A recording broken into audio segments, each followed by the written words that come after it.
Ok, bon, la news est sortie. Vincent Poirier sera forfait, malheureusement pour l'Euro.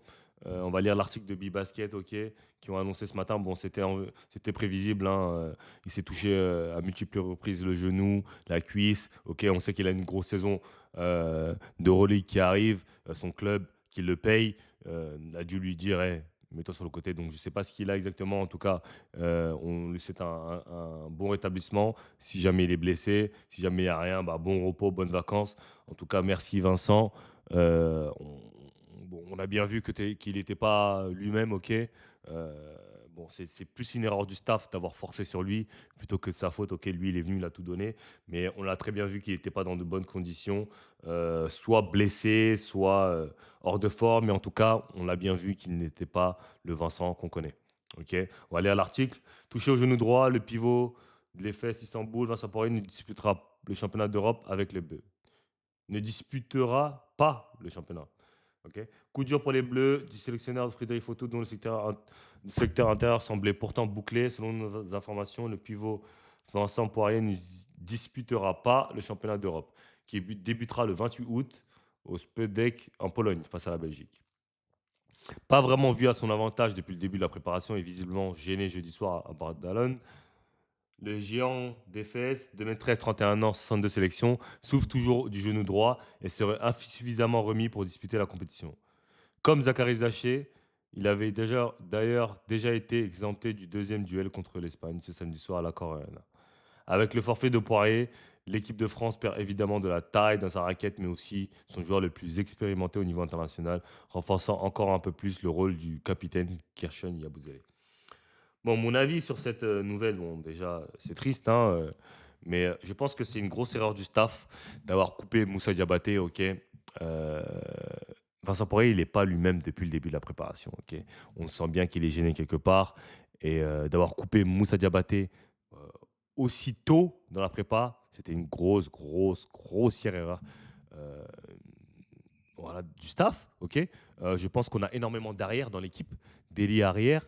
Et quand tu as très peu de intérieur, surtout que Manu Diaité aussi m'a l'air un peu touché, un peu blessé. Donc, je comprends pas en fait. Tu as le mec le plus in shape du gym, l'un des meilleurs rebondeurs de la NBA, ok, quand il joue. Enfin, comment tu peux vouloir te passer de ça? Franchement, je ne comprends pas. Déjà, la première justification qui a été donnée par le coach à propos de l'expérience, je n'ai pas compris.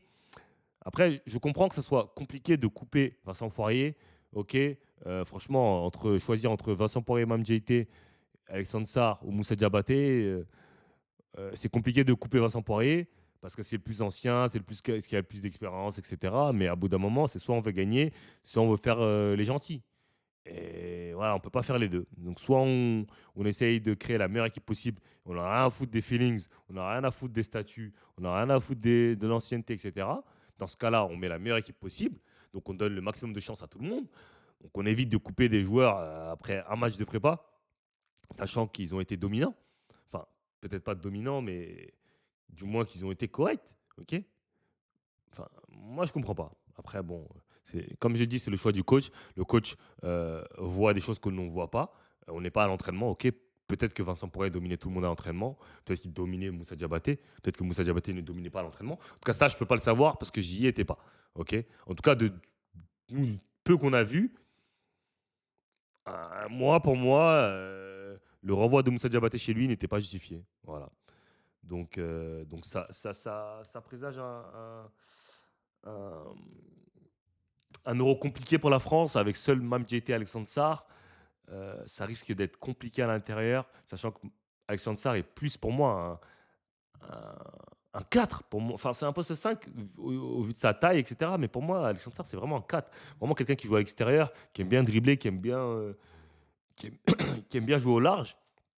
Des profils qui auraient pu être très très intéressants, je pense, aux côtés de Moussa Diabaté ou encore de Vincent, mais malheureusement, Vincent n'était pas en forme. En tout cas, on va suivre le match de l'Espagne, enfin, France-Espagne ce soir à 21 h de très près, voir comment ça se passe pour cette équipe de France et on leur souhaite tout le bonheur du monde. Ok. Likez, commentez, abonnez-vous et I'm out of here.